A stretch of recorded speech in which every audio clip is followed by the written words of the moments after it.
예, 2024년 2월 25일 여덟 번째 주일을 시작하도록 하겠습니다. 우리 다 같이 시편 131편입니다.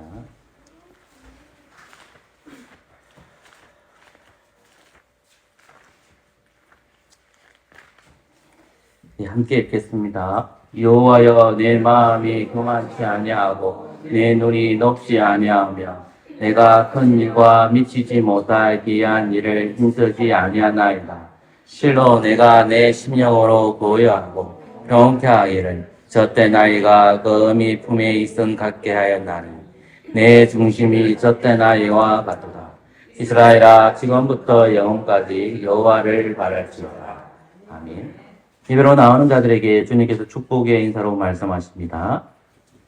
하나님의 사랑하심을 믿고 성도로 부르심을 입은 모든 자에게 하나님 우리 아버지와 주 예수 그리스도를 쫓아 은혜와 평강이 있기를 원하노라. 아멘. 다 같이 찬송가 6장입니다. 찬송가는 2장입니다.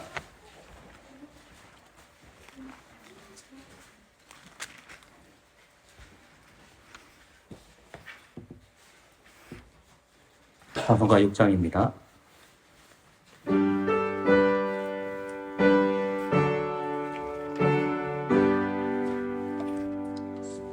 찬양 성부 성자 성령 삼위일체 신께 영생을 하기까지 영광을 돌리세 영광을 돌리세.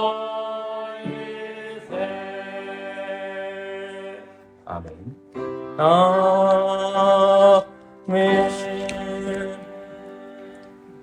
우리 신앙을 사도신경으로 고백합시다.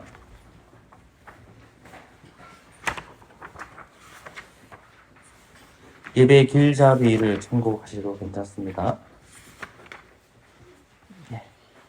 한 사람도 예외 없이 다 같이 삼위일체 하나님을 한 입술로 고백하도록 하겠습니다. 사도신경입니다. 함께 고백하겠습니다. 나는 전능하신 하나님 아버지 천지의 창조주를 믿습니다. 나는 그분의 독생자 우리 주 예수 그리스도를 믿오니 그분은 성령으로 잉태되어 동정녀 마리아에게서 나셨고 본디오 빌라도 치하에서 고난당하시고 십자가에 달리시고 죽으시고 장사되시고 엄부에 내려가셨으며 사흘 만에 죽은 자들로부터 부활하셨고 하늘에 오르셨고 전능하신 하나님 아버지의 우편에 앉아 계시는데 거기로부터 산 자들과 죽은 자들을 심판하러 오실 것입니다. 나는 성령을 믿습니다. 나는 거룩한 공교회와 성도의 교제와 사제와 육의 부활과 영생을 믿습니다. 아멘. 언약의 말씀 신명기 5장 6절에서 21절까지입니다. 신명기 5장 6절에서 21절입니다. 예배 길잡이를 참고하셔도 괜찮습니다. 한 절씩 교독하겠습니다. 제가 먼저 읽겠습니다. 나는 너를 애굽 땅에서 종되었던 집에서 인도하였네. 너희 하나님 여호와라. 너는 자기를 위하여 새긴 우상을 만들지 말고 이로 하늘에 있는 것이나 아래로 땅에 있는 것이나 땅 및 물속에 있는 것에 아무 형상이든지 만들지 말며 그것들에게 절하지 말며 그것들을 섬기지 말라. 나 여호와 너의 하나님은 질투하는 하나님이니 나를 미워하는 자의 죄를 갚되 아우로부터 아들을 이루어 삼사일까지 이르게 하거니와 나를 사랑하고 내 계명을 지키는 자에게는 천대까지 은혜를 베푸느니라. 너는 너의 하나님 여호와의 이름을 망령되이 잊지 말라. 나 여호와는 나의 이름을 망령되이 잊는 자를 죄 없는 줄로 인정치 아니하리라. 여호와 너희 하나님이 내게 명한 대로 안식일을 지켜 거룩하게 하라. 여섯 동안 있어 내 모든 일을 행할 것이라. 제 죄는 너희 하나님 여호와의 안식인즉 그러나 내 아들이나 내 딸이나 내 남종이나 내 여종이나 내 소나 내 낙이나 내 모든 육축이나 내 무난히 요하는 객이라도 아무 일도 하지 말고 내 남종이나 내 여종으로 너같이 안식하게 할지니라. 너는 기억하라. 내가 애굽 땅에서 종되었더니 너의 하나님 여호와가 강한 손과 강팔로 너를 거기서 인도하여 내었나니 그러므로 너의 하나님 여호와가 너를 명하여 천지를 지키라 하느니라. 너는 너희 하나님의 여호와의 명한 대로 내 부모를 존경하라. 그리하면 너희 하나님 여호와가 내게 준 땅에서 내가 생명을 끼고 복을 누리리라. 간음하지도 말지니라. 내 이웃에 대하여 거짓 증거하지도 말지니라. 내 이웃의 아내를 탐내지도 말지니라. 내 이웃의 집이나 그의 밭이나 그의 양들이나 그의 여종이나 그의 소나 그의 나리나 너는 내 이웃의 소유를 탐내지 말지니라. 아멘. 자리에 앉아 주십시오. 십계명에 근거해서 하나님 사랑, 이웃 사랑을 실천하지 못했으면 이 시간에 예배 시간에 변화 발표 맞추어서 그리스도 이름으로 회개하는 시간을 가지도록 하겠습니다. 기도하겠습니다.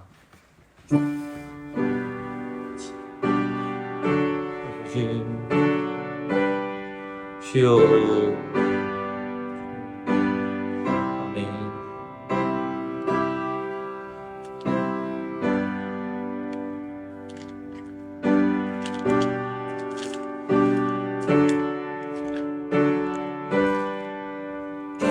아버지, 예배를 통해서 하나님께서 아버지 하나님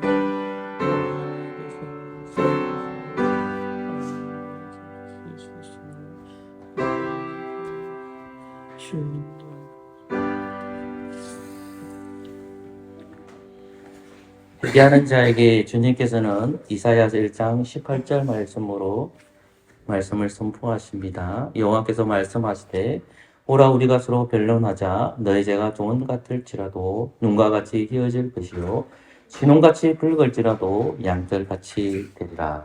아멘. 찬송가 36장입니다.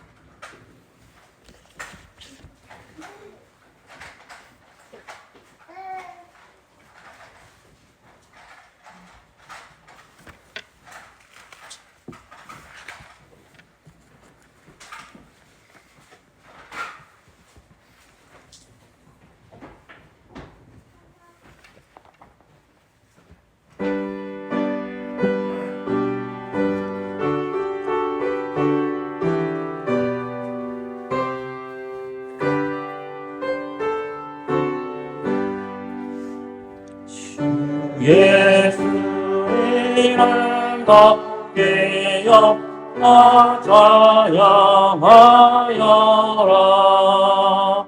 훗날 영화를 끌어서 만유의 주 찬양. 훗날 영화를 끌어서 만유의 주 찬양. 주 예수 나간 고난을 머리를 죄인아 내 양호에 바쳐서 만유의 주 찬양. 내 귀한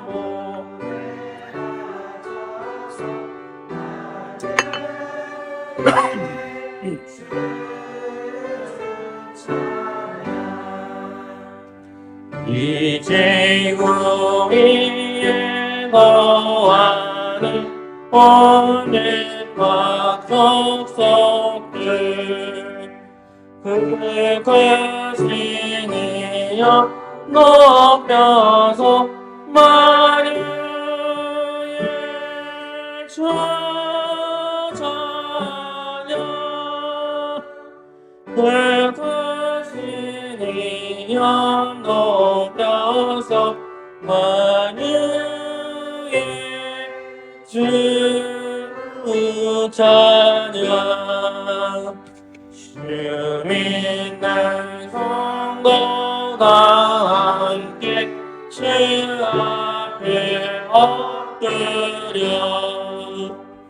늙은 노래 불러서 만유의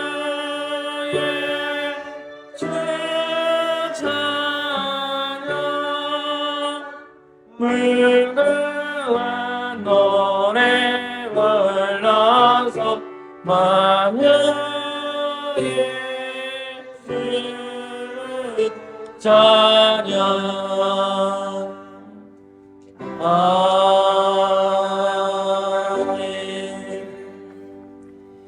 오늘 말씀은 마태복음 23장 16절에서 21절까지입니다.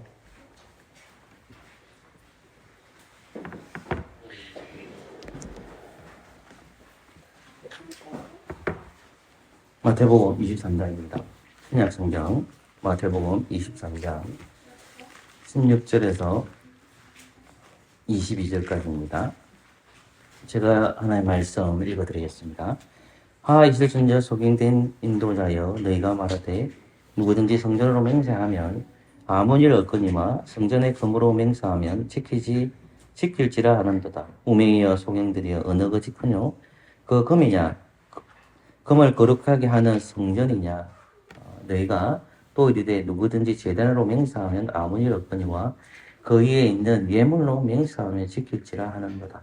소경들이여 어느 것이 크뇨? 그 예물이냐? 예물을 거룩하게 하는 제단이냐? 그러므로 제단을 맹세하는 자는 제단과 그 위에 있는 모든 것으로 맹세하며 또 성전으로 맹세하는 자는 성전과 그 안에 계신 이로 맹세하며 또 하늘로 맹세하는 자는 하나님의 보좌와 그 위에 앉으신 이로 맹세함이니라. 아멘. 기도합시다. 조신 하나님, 오늘 말씀을 잘 깨닫도록 성령께서 깨우쳐 주시고 내 안에 있는 모든 잡다한 것을 다 내려놓고 말씀에 귀를 기울이기를 원합니다. 우리의 눈동자가 다른 곳을 향하여 있지 말게 해주시고 설교의 강단을 향해 있게 해주시고 그리고 목회자가 전해지는 그 말씀을 눈으로 보고 또 말씀으로 들어서 잘 먹는 그런 성도, 그런 목회자 될 수 있도록 은혜 내려 주옵소서. 한 사람도 이 말씀에 제되지 않고 잘 먹을 수 있도록 은혜 내려 주옵소서. 예수 그리스도 이름으로 기도합니다. 아멘. 수련회가 되면 많은 청년들이나 또 중고등부 학생들이 수련회 갔었을 때이 우리 세대일 때는 마지막 날이 되면 거의 절정에 이릅니다. 보통 3박 4일 또는 2박 3일. 옛날에는 수련회가 대부분 산에서 많이 했습니다. 특별히 이제 덕유산에서 텐트 치고 수련회를 많이 했습니다. 어느 날에는 항상 여름에 했기 때문에 비가 엄청 내렸고 그 비를 맞으면서 수련회에 참석하게 됐습니다. 또 말도 안 되는 소리로 목회자들 중에 또 비를 그치게 해달라고 기도도 한 적도 있습니다. 그럼에도 불구하고 그 기도 우리가 3일째 되는 날 마지막 날 되는 날에 대부분의 이제 목사님들은 결단의 시간을 가집니다. 그것은 궁극적으로 설교자에게 필요하기도 하고 또 청중들에게 설교를 듣는 사람들에게도 필요한 메시지이기도 합니다. 그러나 가끔 그런 말들을 들을 때마다 헷갈리기도 하고 무엇이 바를까 의문점을 갖기도 합니다. 무슨 말을 했을까요? 그것은 여러분들 중에서 목회자가 될 사람들은 이 자리에서 일어나 달라는 겁니다. 그러면 여러분들 중에서 선교사님이 될 사람들은 그 자리에서 일어나 달라는 겁니다. 또 여러분들 중에서 장로나 또 사모님이 되실 분들은 일어나 달라는 말이었습니다. 많은 사람들이 갈등과 하다가 일어나시는 분도 있고 일어나지 못하는 사람들도 있습니다. 일어나지 못하는 사람들, 일어나는 사람들을 쳐다볼 때 대단한 농기다라고 생각이 들기도 하고 또 부럽기도 합니다. 저는 선교사님이 되겠습니다라고 한번 일어난 적이 있습니다. 그러나 저는 지금 목회를 하고 있거든요. 근데 그분께서 기도하는 것이 조금씩 가거를 되짚어 보면 그것이 거의 맹세와 같은 기도입니다. 그래서 우리는 그것에 대해서 하나님 앞에서 그 당시에는 예배였기 때문에, 공예배는 아니었지만 예배였기 때문에 그 예배 현장에서 많은 사람들이 뭐 선교사가 되든 목사가 되든 작정하시는 분들을 많이 보았고 그들 속에 저도 포함이 됩니다. 근데 오늘 본문 말씀에서도 그 맹세와 관련되는 말씀입니다. 우리는 맹세를 할 때에 그 맹세라는 것이 굉장히 좁은 개념인데 우리도 모르게 이 맹세라는 개념을 넓게 확장시켜버립니다. 좁은 개념과 넓은 개념을 무엇에서 이제 근거해야 되느냐 했을 때에 성경에서 근거해야 됩니다. 우리 모든 맹세는 성경에 근거해서 맹세를 잡아내야 되거든요. 근데 이제 우리가 그 맹세를 하는 것이 누구나 다 정해주지 않고 기준을 잡아주지 않으니까 이제 목회자들이나 말씀을 전하는 사람들이 묵뚝대고 이제 이야기를 끄집어내고 거기서 청중들이나 성도님들이 일어나는 경우들을 허다하게 봅니다. 그렇다면 그것이 합법적인 맹세인지 불법적인 맹세인지를 우리가 확인해 봐야 되는데 오늘 본문에서도 그 맹세와 관련된 것입니다. 상당히 이 본문이 저도 어려웠고 이것을 해석하는 것이 머리가 찐할 정도로 아팠습니다. 그리고 한 절 한 절 해석하는 것들이 어렵다 말만 계속 반복되다가 비로소 깨닫게 됩니다. 15절부터 조금 전에 읽었던 여러분들이 말씀을 보시면 미안합니다. 15절이 아니죠. 16절부터 말씀을 보시면 16절부터 22절까지의 내용입니다. 예수님께서는 첫 번째 하와 두 번째 하를 넘어가시고 이제 세 번째 하로 넘어가는 겁니다. 근데 세 번째 하는 뭐냐면 집중적으로 강조되는 것이 자꾸 소경된 것을 말하고 우매하다는 말을 반복합니다. 16절 말씀 보십시오. 소경된 인도자여라는 말씀이 나옵니다. 그리고 17절 말씀을 보십시오. 우맹과 소경들이여라는 말씀을 언급하고 있습니다. 그리고 19절을 보십시오.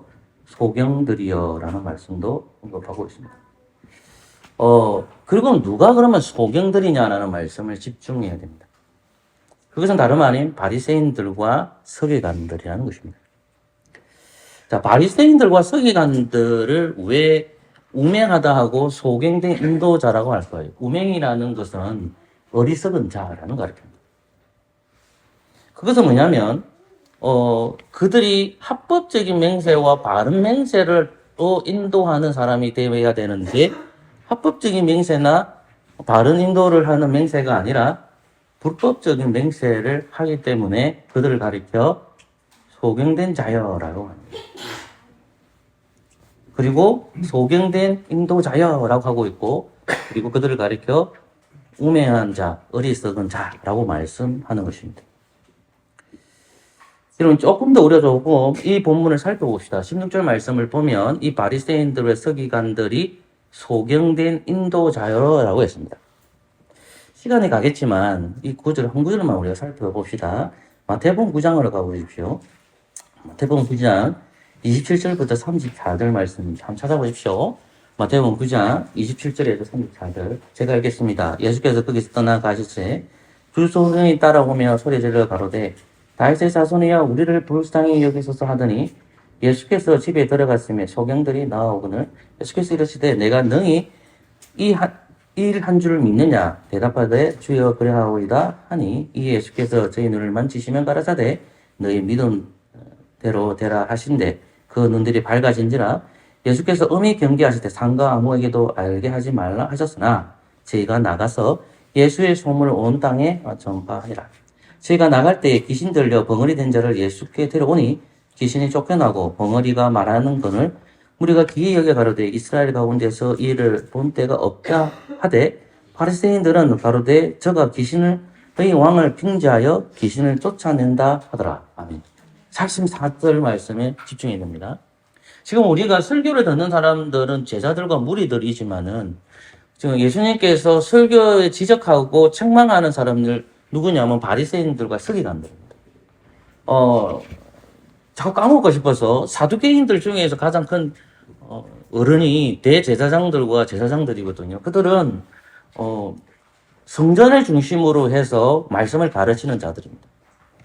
그런데 이제 유대인들이 성전으로 나가는 것은 정해져 있지만은 하나님의 말씀을 배우기 위해서는 성전으로 나오는 것보다도 회당으로 갑니다. 그럼 회당에 가르치는 사람이 있겠죠. 그런 사람을 가르쳐 율법학자라고 하는데 그 사람을 바리새인들을 해요. 그러니까 바리새인들은 율법을 가르쳐 하나님의 말씀을 가르치는 사람들입니다. 그런데 이 말씀을 가르치는 교사들이었기 때문에 유대교의 지도자들이죠. 그러니까 이 지도자들이 예수님이 하신 모습을 본 거예요. 예수님은 그 공생애를 3년을 사셨지만 알찬 인생을 사시죠. 그 3년 동안에 사셨을 때의 세 가지 직분을 드러내십니다. 그것은 내가 왕이라는 것, 그리고 내가 대제사장이라는 것, 그리고 내가 선지자라는 겁니다. 그러면 예수님이 왕과 제사장 선지자라는 것을 어떻게 드러낼 수 있느냐? 두 가지 방법밖에 없어요. 그것은 예수님도 완전한 인간으로 오셨기 때문에 완전한 인간이 내가 어떤 사람이다고 드러내는 방법은 두 가지 방법이잖아요. 그것은 우리도 똑같아요. 그것은 뭐냐면 말이요, 말로 하는 거. 그 다음에 행동하는 거죠. 그러니까 예수님이 말과 행동을 통해서 드러나는데 특별히 이제 예수님께서 말과 행동으로 나타나는 것 중에 무엇이 일어나냐면 이적이 일어나요. 이적이. 근데 그 이적이 일어나는 장면이 뭐냐면 소경된 자들이에요.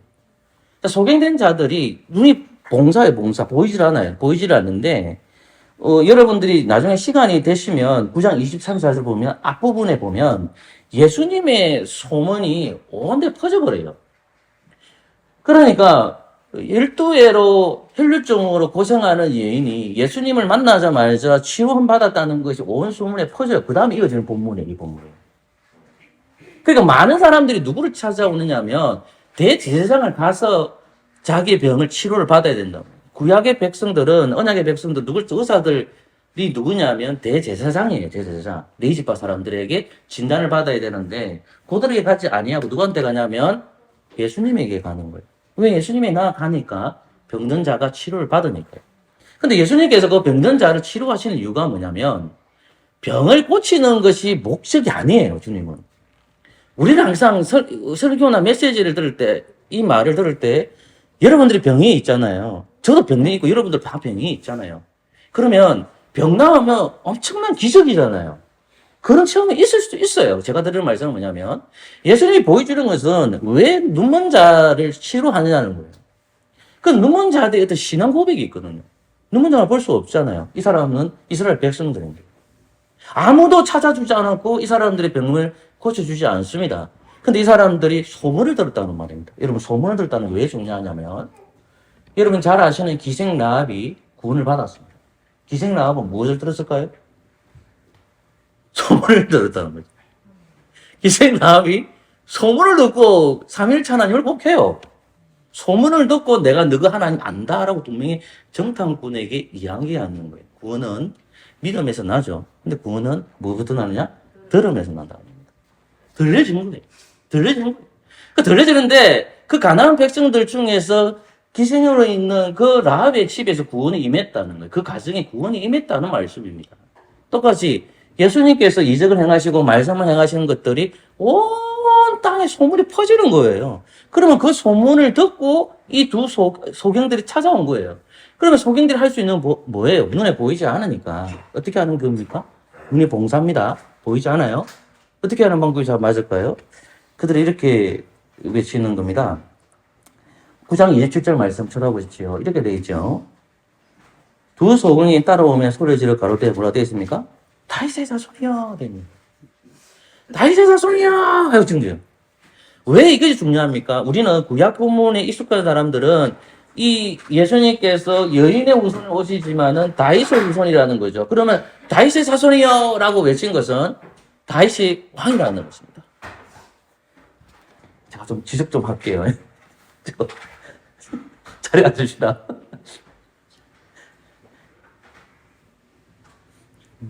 좋아라 움직이면 안 돼. 예배 시간 때 자꾸. 미안해. 자, 다윗의 자손이요! 라고 외치는 거예요. 그러면 사무엘하 7장을 기억하셔야 되죠.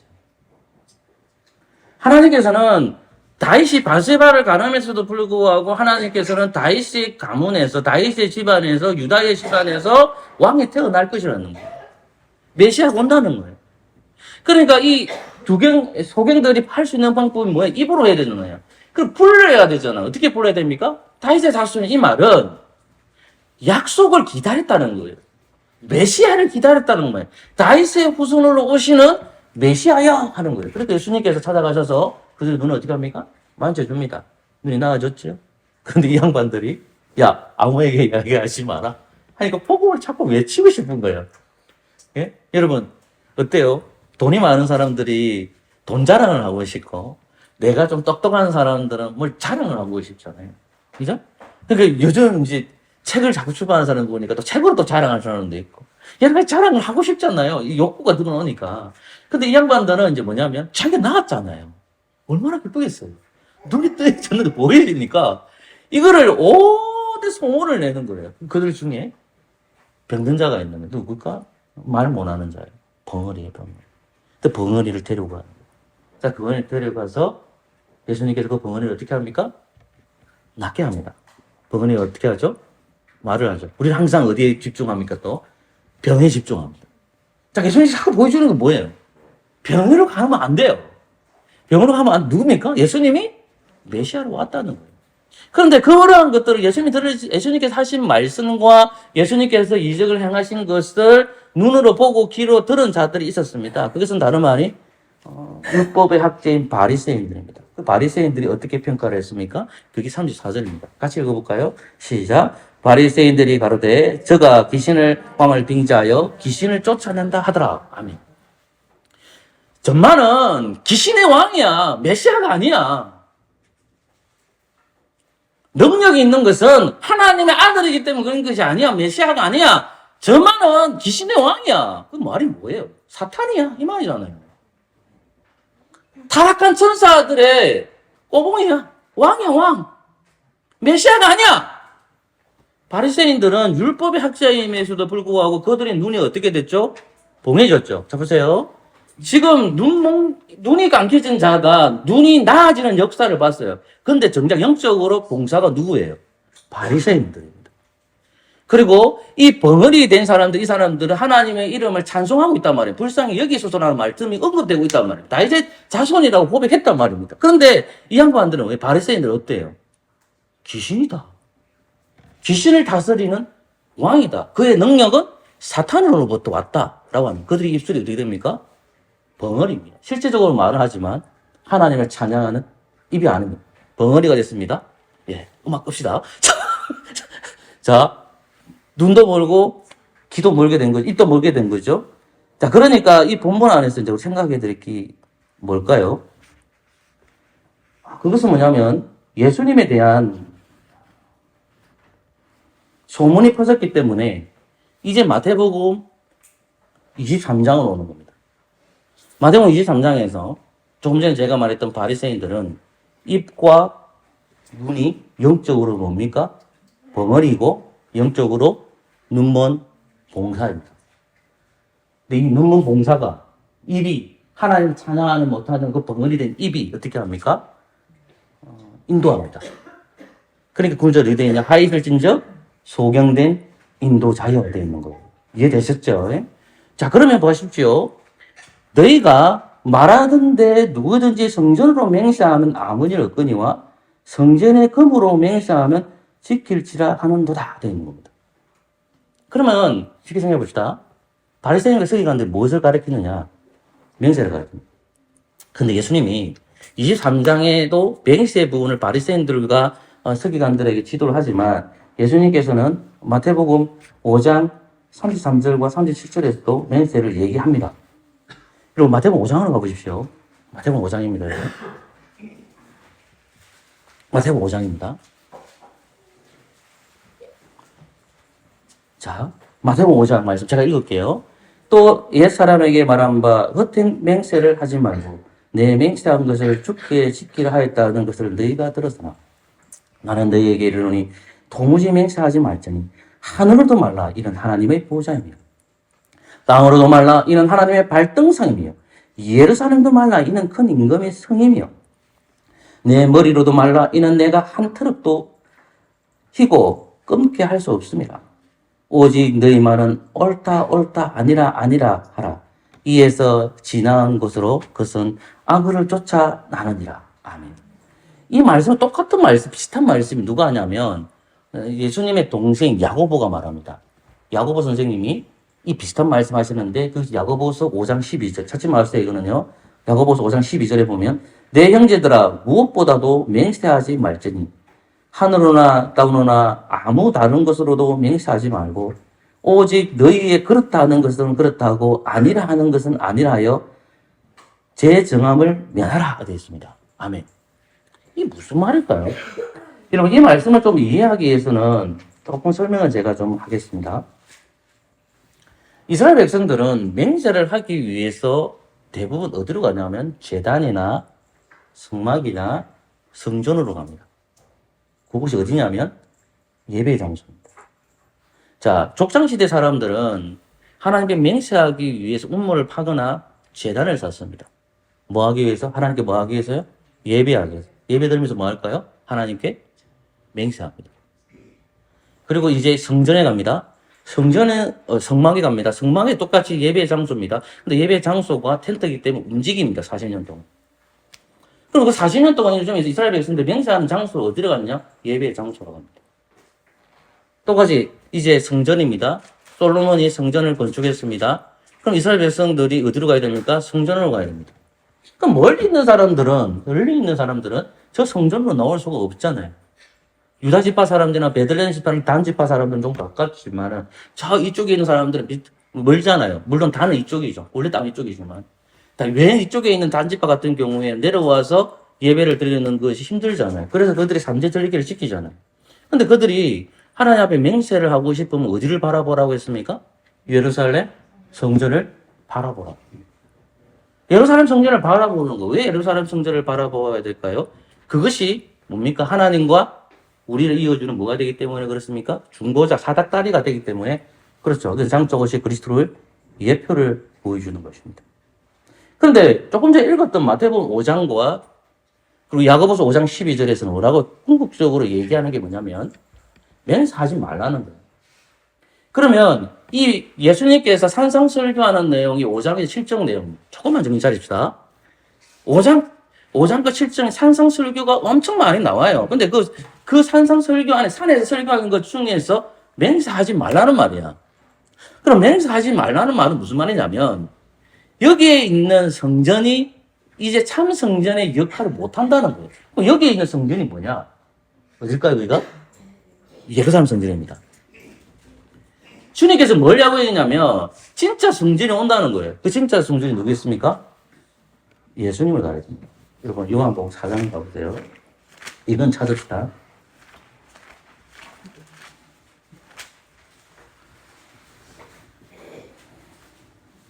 자, 4장 23절 24절 이 부분만 읽읍시다. 23장 5장 요한복음 4장 23절 24절 같이 읽을까요? 시작.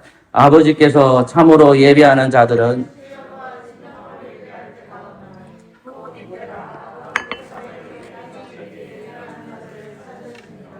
하나님은 영이시니 예배하는 자가 신령과 진정으로 예배할지니. 아멘. 여러분, 결국은 예수님을 통해서 모든 사람들이 예배하는 시대가 도래할 겁니다. 근데 구약시대의 백성들은 모두 다 예루살렘 성전으로 가든가 성전을 바라보고 와야 됩니다. 예수님의 시대는 신약시대가 아니에요. 예수님 왔음에도 불구하고. 그래서 예수님께서 요한복음 5장에 말씀하신 거냐, 너희가 더 이상 성전을 두고 맹세하지 말라는 말이에요. 그럼 바리새인들 서기관들은 뭘 가르칠까요? 예수님은 성전을 향해서 기도하지 말라, 맹세하지 말라는 거라. 정말 이해됩니까? 바리새인들 뭘 가르쳐야 되고 성전을 향해서 맹세해라. 이렇게 가르치는 거예요. 이해됐습니까, 정말? 그러니까 요한복음 5장에서는 주님께서 참 성전을 오신 예수님께서 이제 참 메시아가 되셨기 때문에 내가 이제 성전이 되고 내가 성막이 되고 내가 제단이 될 거야. 너희들이 맹세하기 위해서 누구의 이름으로 기도해야 되나? 이제 예수 그리스도의 이름으로 기도하는 시대가 돌아간다. 근데 너희들이 지금 어떠냐? 참 성전이 아닌 거짓된 성전으로 되어가고 있는 그 성전을 향해서 기도하고 있구나. 누가 가르칠까요? 예수님이 가르칩니까? 아니죠. 누가 가르칩니까? 바리새인들과 서기관들. 그러고 나서 지금 이 바리새인들과 서기관들을 책망하는데 그 부분을 좀 세밀하게 다루고 있습니다. 그것이 16절, 17절, 18절, 19절까지 이어집니다. 한번 볼게요, 이제. 자, 하 있으신 자 속임된 인도자여 너희가 아무 말하되 누구든지 성전으로 맹세하면 아무 일 없거니와 성전으로 금하면 맹세하면 지킬지라 하는도다. 우맹이여 소경들이여 어느 것이 크뇨? 그 금이냐? 금을 그렇게 하는 성전이냐? 16절을 보십시오. 너희가 말하되 누구든지 성전으로 맹세하면 아무 일 없거니와 성전의 금으로 맹세하면 지킬지라 하는도다. 보세요. 맹세는 하는데 비중의 차이가 있죠. 성전에 가서 너희들이 맹세하면 안 지켜도 돼. 그런데 너희들이 성전에 뭘 들고 가란 말입니까? 금 들고 가란 말이야. 가면 반드시 뭐해라? 맹세한 것을 지키라는 겁니다. 이해되겠습니까? 자, 성전에 가는 거는 맞아요. 근데 성전에 갔는데 아무것도 안 들고 가면 하나님께 하신 맹세를 지킬 필요가 없어. 쉽게 생각해 봅시다. 여러분들이 예배당에 왔어요. 여러분들이 엄청난 돈을 들고 오면 어떻게 됩니까? 맹세를 지키라는 거예요. 근데 여러분들이 엄청난 돈을 안 들고 와. 간단하게 설명한 거예요. 안 들고 와. 그러면 맹세를 한 것을 지킬 필요가 없다는 거예요. 그러니까 예수님 17절에서 뭐라고 이야기하냐면 그것을 가리켜 어리석다라고 얘기합니다. 그것을 17절 우맹이요 되겠습니다. 그리고 나서 조금 더 반복되게 또 말해줍니다. 여러분 17절 말씀 같이 읽을까요? 시작. 우맹이여 소경들이여 어느 것이 크냐? 금이냐 금을 거룩하게 하는 성전이냐? 여러분 18절 너희가 또 이르되 누구든지 제단으로 맹세하면 아무 일 없거니와 그 위에 있는 예물로 맹세하면 지키라 하는 거다. 아멘. 보십시오. 16절에 대한 설명을 17절을 하셔야 주님께서. 근데 16절에 대한 이야기를 한 번 더 얘기하는 것이 18절이에요. 보세요. 너희가 또 이르되 누구든지 제단으로 맹세하며. 근데 16절은 뭐라 되어 있죠? 너희가 말하되 누구든지 뭐라 되어 있습니까? 성전으로 맹세하는. 반복되는 겁니다. 자, 성전으로 맹세하면 아무 일 없죠. 근데 제단으로 맹세하면 아무 일도 없죠. 자, 성전에서 금을 가지고 맹세하면 반드시 지켜야 되죠. 18절 뭐라 되어 있죠? 그 위에 있는 예물로 맹세하면 뭐합니까? 반드시 지킬지라 하는 거죠. 자, 그러면 보세요. 제물과 관련되는 부분에서는 그런 데에서 구약을 얘기하는 거겠죠. 그러면 이 시대는 구약 시대니까 자, 너희들이 가는데 제단이 아무것도 들고 가지 아니하면 지킬 필요 없다. 너희들 제단이 예물을 들고 가면 반드시 뭐해라? 맹세한 것을 지키라는 거예요. 자, 그러니까 예수님이 빡치겠죠. 바른 말씀을 가르쳐 줘야 되는데 바른 말씀이 아니라 그러니까 이 바리새인들이 지도자들이고 하나님의 말씀을 비추어서 주의 백성들을 바른 길로 인도해야 되는데 이들이 어떠냐면 눈이 영적으로 어두운 자이고 벙어리입이 되어 있기 때문에 모든 유대교에 빠진 사람들을 어떻게 합니까? 다 죽게 만들게 만드는 거예요. 그러니까 예수님께서 다시 설명해 줘요. 그게 20절부터 22절 내용입니다. 예수님 다시 설명하는 내용. 같이 읽어볼까요? 시작. 그러므로 제단으로 맹세하는 자는 제단과 그 위에 모든 것을 맹세하며 또 성전으로 맹세하는 자는 성전과 그 안에 계심이로 맹세하며 또 하늘로 맹세하는 자는 하나님의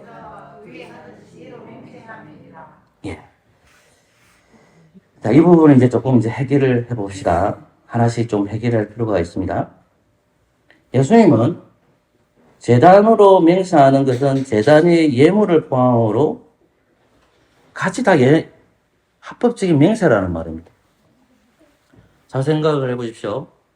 야, 너희들이 재물을 가져오는 것은 반드시 지켜야 되고 성전에 금을 들고 오면 그것은 합법적인 맹세냐? 누가 그러대? 그런 거 아니다. 예수님이 이렇게 얘기하는 겁니다. 제단으로 맹세하는 자는 제단과 그 위의 모든 것으로 맹세하며 되어 있어요. 그러면 제단도 중요하고 뭐도 중요한 겁니까? 가지고 온 예물도 중요한 거죠. 제단으로 맹세하는 것은 그 예물과도 연결이 된다는 말입니다. 너희들은 너희들은 예물에만 중요성을 주고 있구나. 둘 다가 다 중요하다고 말하고 있는 거예요. 그러면서 뒤이어서 뭘 얘기하고 있까요? 여러분 22절 같이 읽읍시다. 시작. 하늘로 맹세하는 자는 하나님의 아멘. 너희들이 제단 위에 하나님께 예배드리고 제단 위에 예물로 바치는 것은 누구에게 드리는 거라고 얘기합니까? 하나님께 드리는 거라고 얘기합니다. 예수님은 제단으로 맹세하는 것은 제단 위에 예물을 포함하므로 제단으로 맹세하는 자는 제단과 제단 위에 예물들로 맹세하는 것입니다. 제단과 예물이 같이 있어야 된단 말입니다. 너희들은 따로 생각하고 있구나. 제단이 있으면 반드시 뭐가 있다는 말입니까? 예물이 필요합니다. 제물이 필요합니다. 번제단이 있으면 번제단만 있는 것이 아니라 뭐도 필요해요. 번제 희생양이 필요한 겁니다. 야, 너희들은 번제단 제단을 생각하지 않고 거기에 있는 금을 생각하고 거기에 있는 제물을 생각하고 있구나. 이 말하고 있는 거예요. 왜 그것이 중요하냐? 뒷구슬을 얘기하고 있죠. 하늘로 맹세하는 자는 하늘에 계시는 하나님의 보좌와 그의 앉아 계신 분으로 맹세하는 거다라고 되어 있어요. 야, 너희들이 제단에 있는 제단과 거기에 있는 예물은 인간에게 예배드리는 것이 아니라 하나님께 맹세를 하고 있는 거야. 라고 있는 거예요. 근데 이 말씀 들을 때 좀 헷갈리지 않습니까? 아까 전에 마태복음 5장 뭐라고 했습니까? 맹세도 해라고 했습니까? 하지 말라고 했습니까? 하늘을 두고. 하지 말라고 했잖아요. 여기서 뭐라고 합니까? 하라고 뜨는 보이잖아. 이게 무슨 말일까요? 보십시오. 이해를 하셔야 됩니다. 지금 하나님 아들이신 그리스도께서는 바리새인들과 서기관들을 책망하고 있는 거예요. 책망하고 있는 거예요. 너희들이 구약에서 얘기하는 것을 바르게 가르치지 못하고 있다라는 것을 23장 언급해요. 근데 마태복음 5장에서 뭘 언급하겠습니까? 그럼? 이제 그 예배가 끝나는 시대가 도래했다는 거예요. 그러니까 너희들이 쓸데없이 제물을 들고 와서 예루살렘 성전에 와서 예배를 안 드려도 된다는 거예요. 그렇게 맹세할 필요가 없다는 말씀입니다. 이것은 굉장히 중요합니다. 왜 그럴까요?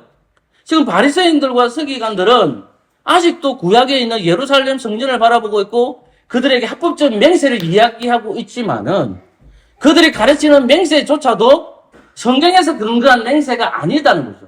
근데 예수님이 더 나아가서 마태복음 5장에서 뭐라고 얘기하냐면 이제 돌성전에서 예배드리고 합법적인 맹세를 맺는 시대는 어떻단 말입니까? 끝났다는 말입니다. 그러면 이제 어떻게 될까요? 저와 여러분들은 매주 예배 때마다 이 자리로 옵니다.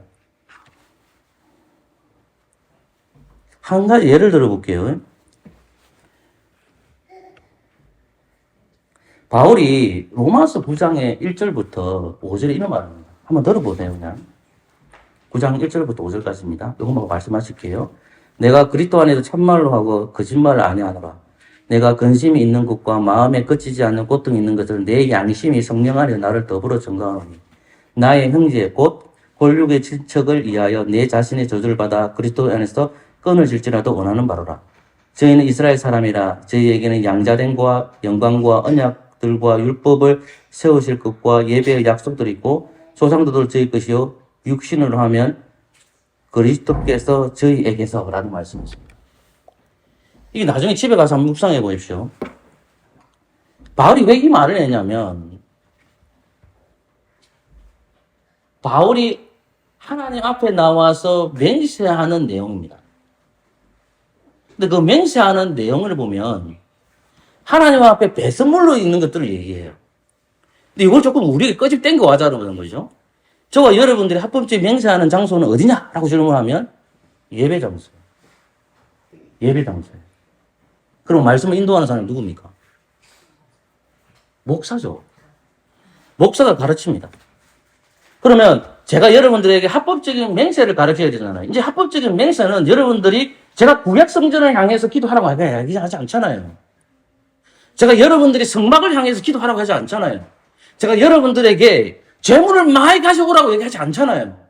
제가 여러분들한테 어린 양을 들고 오라고 하지 않잖아요. 왜 그렇습니까? 이제 그리스도께서 모든 것을 마치셨기 때문에, 완성하기 때문에. 근데 우리는 반드시 이 예배 자리로 옵니다. 그래서 우리는 매주마다 뭐 할까요?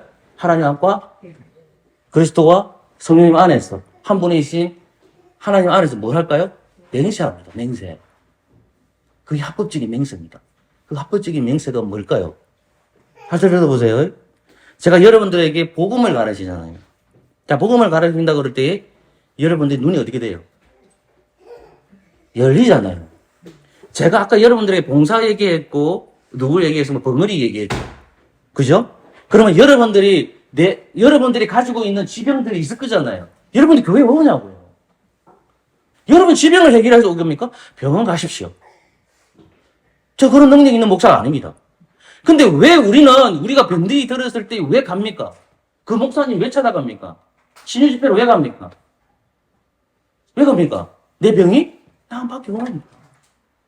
그리고 어떻게 돼요? 내 병이 나아도 어떻게 돼요? 죽잖아요. 원죄의 결과로 말미암아 우리에게 온 게 뭡니까? 병듦입니다. 원죄의 결과로 말미암아 갑자기 길 가다가 죽습니다. 원죄의 결과로 말미암아 우리에게 뭡니까? 죽음이라는 거고 사망이 온다는 말입니다. 그런데 우리가 이 본문을 볼 때에 우리의 눈이 열려야 되고 우리 입이 열려야 되고 우리 귀가 열려야 되는 거잖아요. 그러면 하나님이 주신 말씀의 복음을 가르치는 사람들이 이 바리새인의 역할을 하는 사람들이 목회자들이잖아요. 목사들이잖아요. 목사들이 무엇을 가르쳐야 됩니까? 합법적인 맹세를 할 수 있는 누구의 이름을 가르쳐야 됩니까? 제3을 말하시는 그리스도를 가르쳐야 돼요.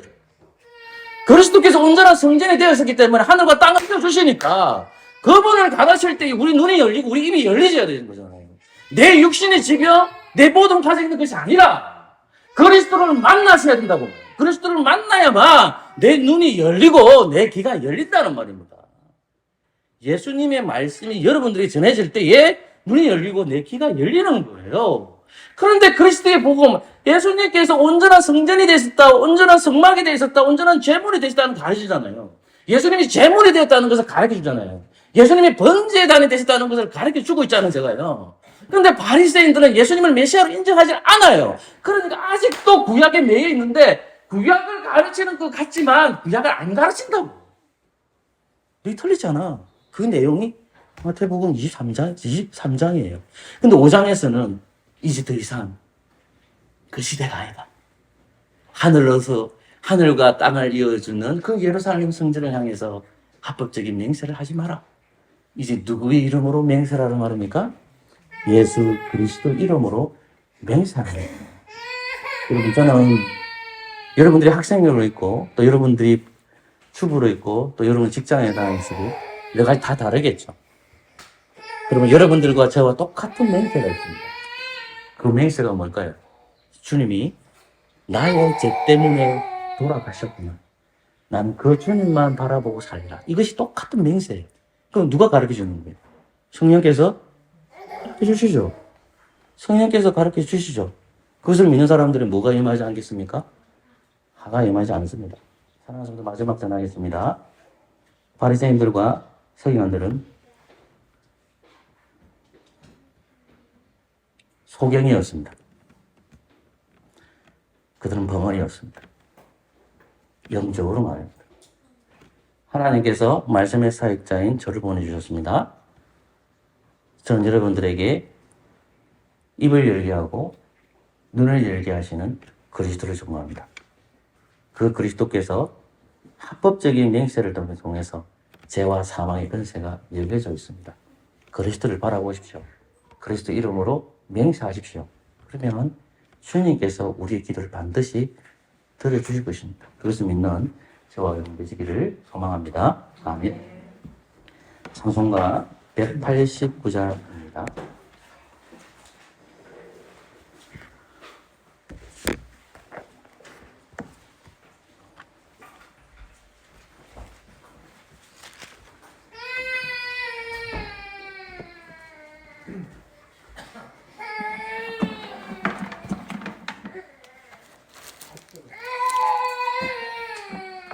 찬송가 189장입니다.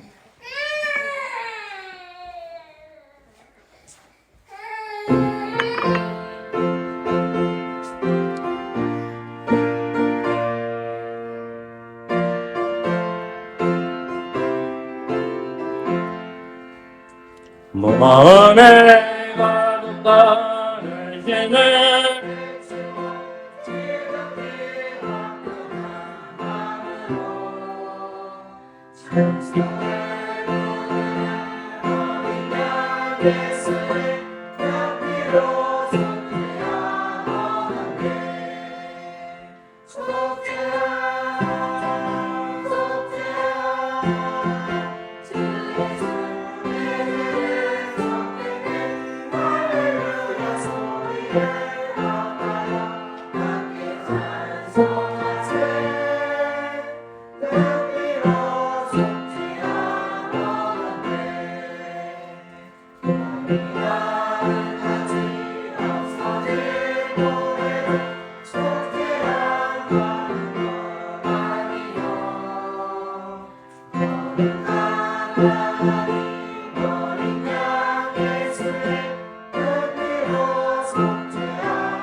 칭찬 받으신 분들은 그 자리에 일어나 주시면 감사하겠습니다. 칭찬에 참석하지는 않지만 예배 자리에 참석하기 때문에 그 나머지 주기도문으로 고백하도록 하겠습니다. 같이 읽겠습니다. 하늘에 계신 그 아버지여, 이름이 거룩히 여김을 받으시오며 나라가 임하시오며 뜻이 하늘에서 이루어진 것 같이 땅에서도 이루어지리라. 오늘 우리에게 일용할 양식을 주시옵고 우리가 우리에게 죄 지은 자를 사하여 준 것 같이 우리 죄를 사하여 주시옵고 우리를 시험에 들게 하지 마시옵고 다만 악에서 구하시옵소서. 나라와 권세와 영광을 아버지께 영원히 있사옵나이다. 아멘. 본문입니다. 요한복음 21장입니다.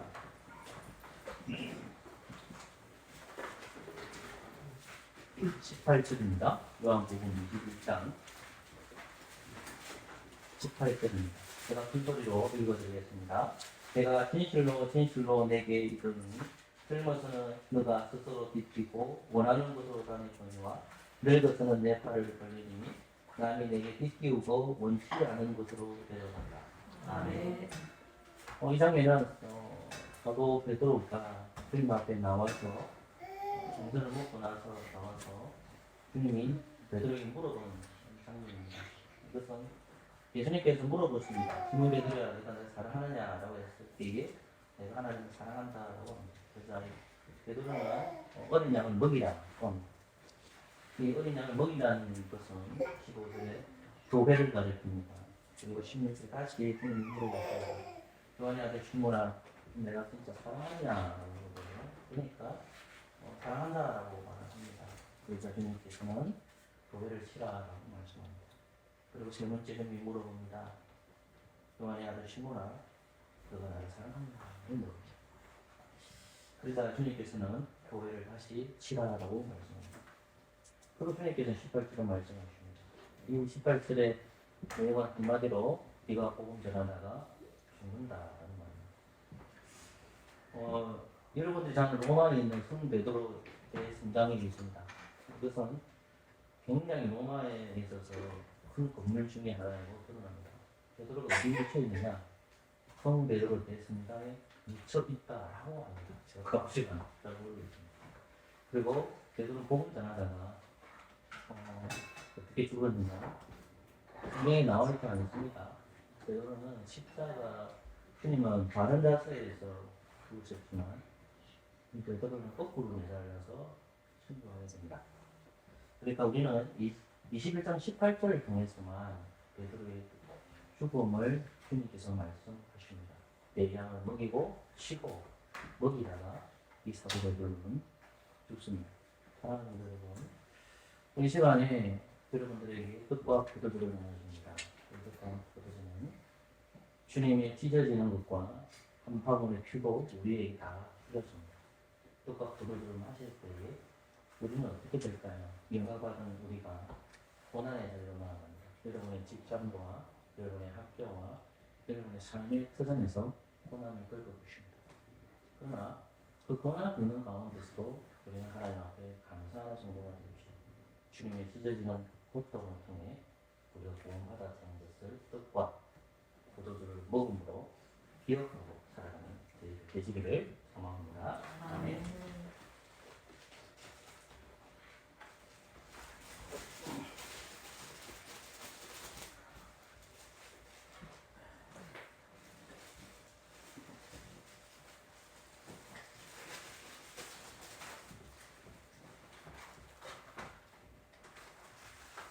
예, 이 떡은 예수님의 몸입니다. 아멘.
우리 또 못 받으신 분이 있습니까?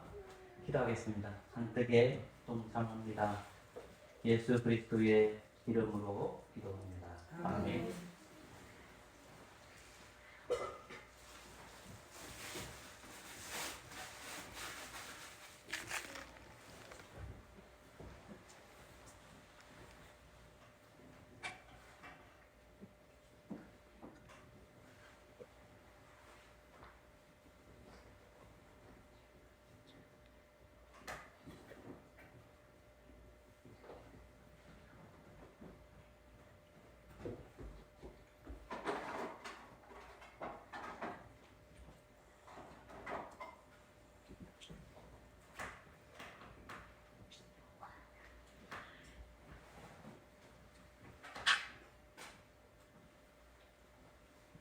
은수성을 쭉 봐야 됩니다. 이 포도주는 예수님의 피입니다. 아멘. 보혈 피는 그리스도의 몸에서 흘러나옵니다.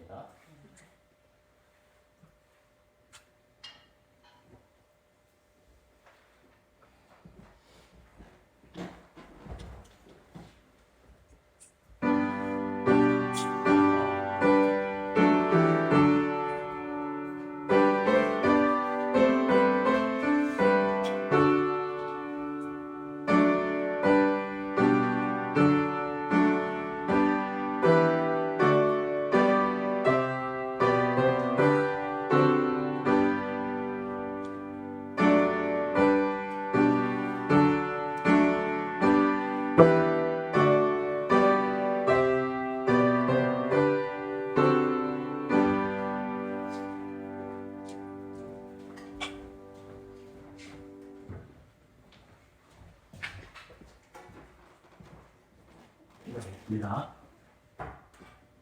한뜻에 동참한 저희들이 보혈의 피에 참여합니다. 구원의 은혜에 감사하고 주님을 기억하며 우리가 때때로 힘들고 어렵다 할지라도 주님의 은혜를 생각하는 저희들 되도록 주님 돌보아 주시옵소서. 예수님 이름으로 기도합니다. 아멘.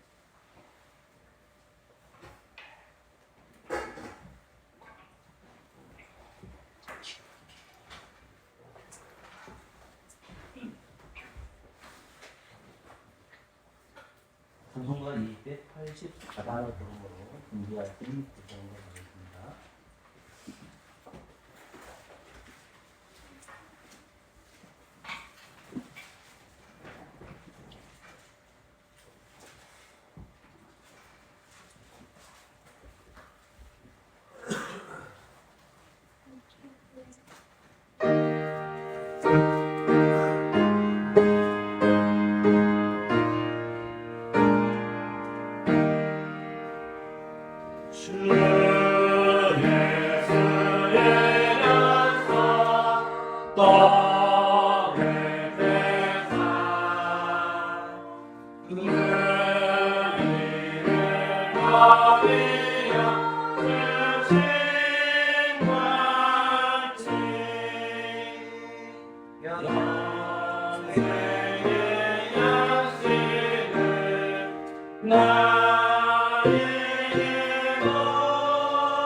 감사히 잠들는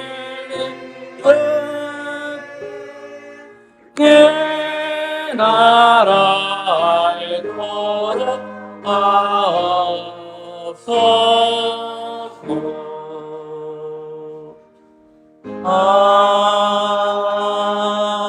아멘. 자리에 앉으십시오. 기도하겠습니다. 하나님 고맙습니다. 오늘 말씀을 통해서 참 성전이시고 참 성막이시고 참 제단이시고 참 에덴의 동산이었던 주님이 우리의 중보자가 되시고 우리의 기도의 거처가 되시고 우리가 맹세할 수 있는 장소가 되어주신 하나님 감사와 찬양을 흘려드립니다. 하나님, 때로 우리는 하나님 앞에 나와서 거짓된 맹세를 참 많이 합니다. 바르게 살겠습니다.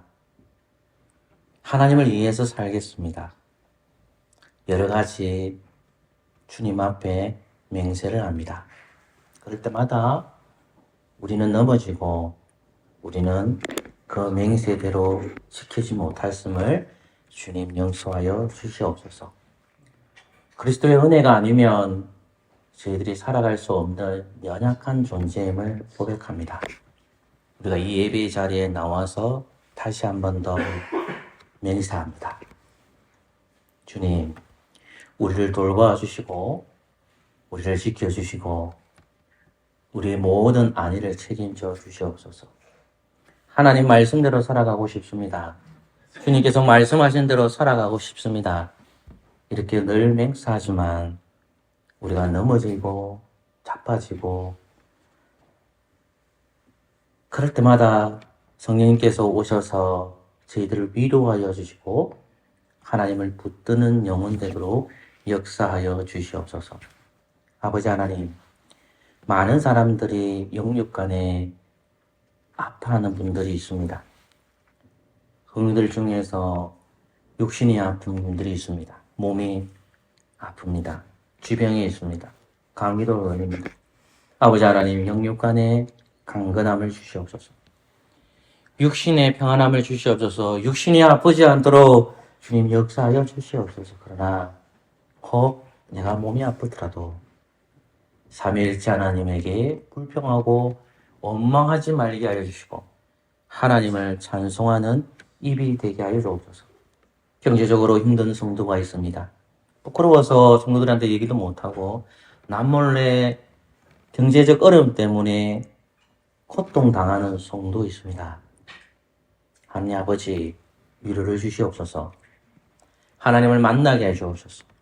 그래서 경제적 어려움에서 해결되게 해주시고 더 나아가서 경제적 어려움이 있다 할지라도 그 하나님 앞에 감사하는 성도 되게 하여 주옵소서. 아버지 하나님, 우리 김경은 선생님, 어머님, 저희 교회에 보내주셔서 감사합니다. 따님이 두 분이 있습니다. 두 분이 계십니다. 우리 배정민 자매와 정민 씨와 배현의 자매를 붙들어 주셔서 속히 교회로 돌아오게 하여 주시옵소서. 하나님 아버지, 은주가 한 달 동안 캄보디아 선교를 마치고 아버지 하나님 다시 이 예배의 자리로 나왔습니다. 캄보디아 가서 여러 가지 선교도 하고 감당한 은혜 하나님께 감사드리고 그곳에 있는 선교사님들도 하나님 복 주셔서 복음의 신부가 이루어지게 하여 주옵소서. 은주가 무사히 이 교회에 들어와서 예배드리게 주신 거 하나님 감사합니다. 하나님의 자녀로 성숙되어지고 자라나게 하여 주옵소서. 아버지 하나님, 이 모양 저 모양 살아가는 우리 주일학교 학생들 붙들어 주셔서 귀한 시간, 주님 주신 시간을 허튼 데 보내지 아니하고 목적을 세우게 해주시고 그 비전이 교회와 연결되어지도록 역사하여 주옵소서. 꿈이 있게 해주시옵소서. 비전이 있게 해주시옵소서. 그러나 그 꿈과 비전이 나의 꿈과 나의 비전이 되지 말게 해주시고 못낸 교회와 함께 나의 꿈과 나의 비전을 가질 수 있도록 하나님 은혜 내려 주시옵소서. 주일학교 선생님 묻습니다. 하나님 붙들어 주옵소서. 우리 문경진 선생님, 우리 은주 선생님, 우리 영재 선생님, 은글 선생님 아이들 지도하는데 최선을 다할 수 있도록 허락하여 주시고 성령께서 감동을 주셔서 언제나 주님의 뜻 안에서 아이들을 위해서 기도하고 믿음 안에서 복음 안에서 아이들을 지도할 수 있는 은혜들을 허락하여 주시옵소서. 한별이 높고 교회 출석하는 미소를 위해서 기도합니다. 어릴 때부터 이 신앙생활을 하고 이 교회에 출석하였고 이제 성인이 되어서 한 아이의 엄마가 되었습니다. 엄마로서 그리고 아내로서 그리고 이 교회의 성도로서 바르게 살게 해주시고 남편과 시어머님이 그리스도를 영접하지 못했는데 우리 미소 자매가 굳건하게 말씀에 불의에 자리 잡혀서 하나님을 바라보게 해주시고 믿음이 자라나게 하셔서 가정의 복음이 되고 우리 한별이도 엄마를 통해서 신앙의 전수를 잘 받아서 믿음의 아이로 자라날 수 있는 은혜들을 허락하여 주옵소서. 이만수 선생님과 우리 조수식 선생님을 위해서 기도합니다. 남편들이 복음으로 들어오게 해 주옵소서. 남편들이 정신 차리게 하여 주옵소서. 그래서 예수 그리스도를 영접하는 놀라운 은혜가 그 가정에 임하도록 역사하여 주시옵소서. 예수 그리스도의 이름으로 기도합니다. 아멘.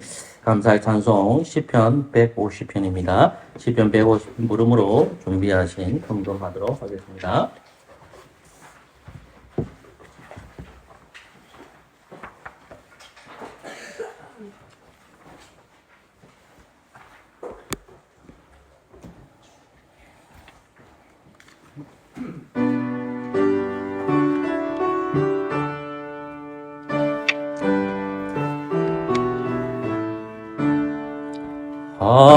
할렐루야 찬양해 성소에서 하나님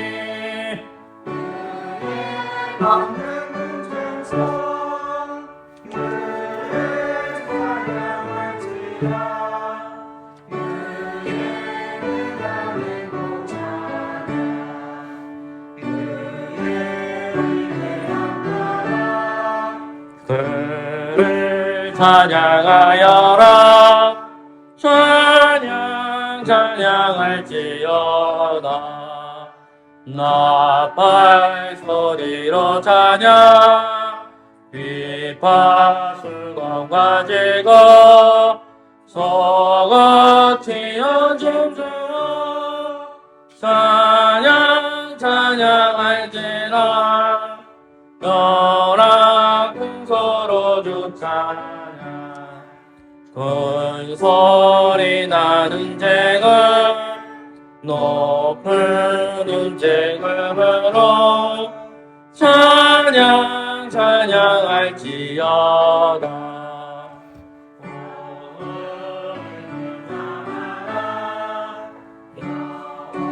여호와를 찬양해 호흡이 놀려라 여호와 찬양하라 할렐루야 찬양해 할렐루야 찬양해 호흡 있는 자마다 찬양하라 할렐루야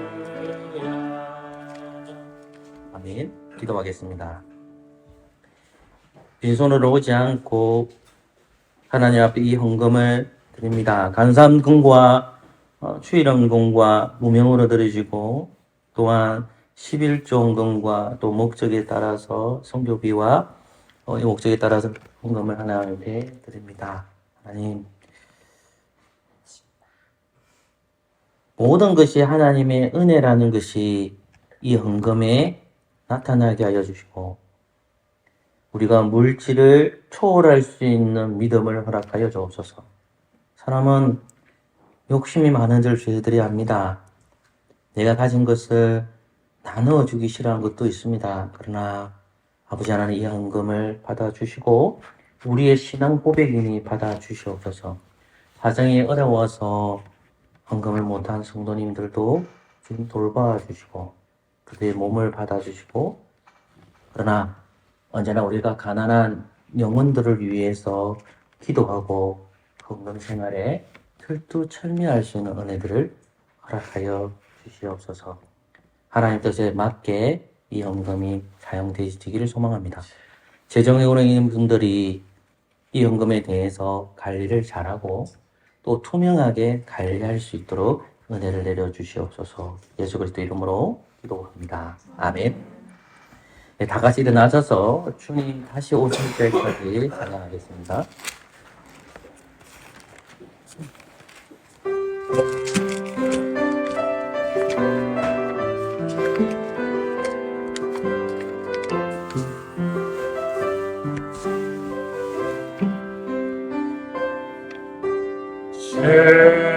주님 다시 오실 때까지 나는 네 길을 가리라.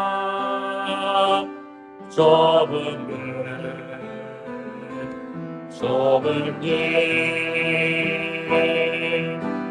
나의 십자가 지고 날 가는 길 끝에서 나의 가는 이 길 끝에서 나를 주님을 보리라. 영광의 내 주님 나를 맞아주시니 주님 다시 오실 때까지 나는 일어나 달려가리라. 주의 마음 땅고울 때 나는 일어나 노래하리. 내가 보아하는 주님 온 세상 부르짖으라. 내가 보아하는 주님 영광의